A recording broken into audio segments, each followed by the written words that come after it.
Guys, good morning. Araw ng Friday. Wala tayong gagawin ngayon. Yung kasama ko, driver ng Yamama, si Piros. Alam Piros, hi.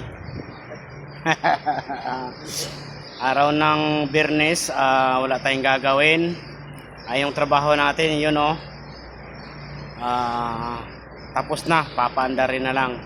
Papakita ko sa iyo mamaya. Tingnan natin kung anong, para malalaman nyo kung anong problema noon. Sa ngayon, dahil Friday, tambay tayo, walang gagawin. Bukas, trabaho naman ulit. Yan guys, tingin tayo, doon tayo sa unahan.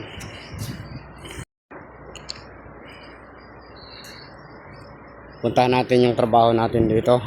Ito tapos na.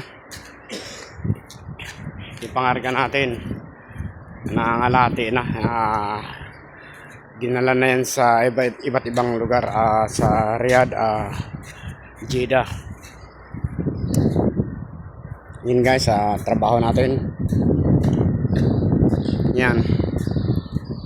Yung nakaraan na binaba natin yung makina, ngayon natapos na din. Bali ang nangyari dito, pinalitan ko lang ng basic lang naman ito.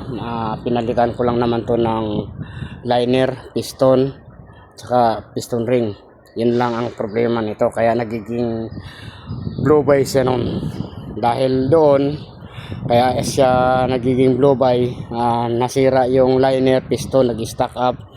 Siguro naubusan lang ng tubig sa radiator at naglilik yung radiator. Nakikita kasi dito na may tagas, siyempre hindi na natin masasabi kung sa mga katwiran ng driver wala namang sinabi sa atin. Siyempre minsan papalusot, kaya yun, hindi na natin hindi lang natin sasabihin sa driver kung bakit nagkakaganon.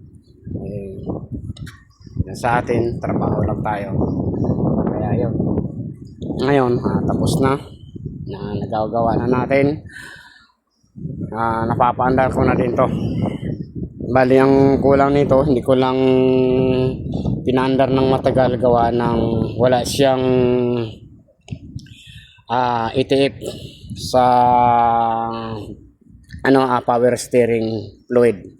Hindi ko nalalagyan guys, dahil naghihintay pa tayo na nito pang natin, kasi sinabi natin ng may-ari na kailangan lalagyan ng steering fluid. Wala tayong pangbili pa, kaya tambay lang muna ito. Kasi pagka nung pinandar ko, umingay lang yung steering pump, kaya hindi ko muna tinuloy, baka masira. Walang oil yon. Ngayon tapos na.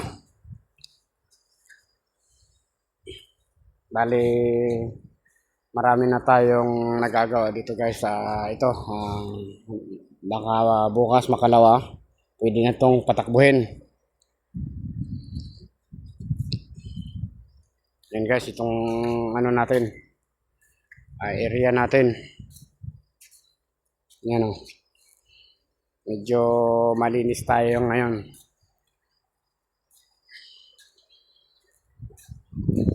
Video lang muna tayo ngayon dahil araw ng Friday, walang trabaho tayo. Tambay lang muna. Okay guys.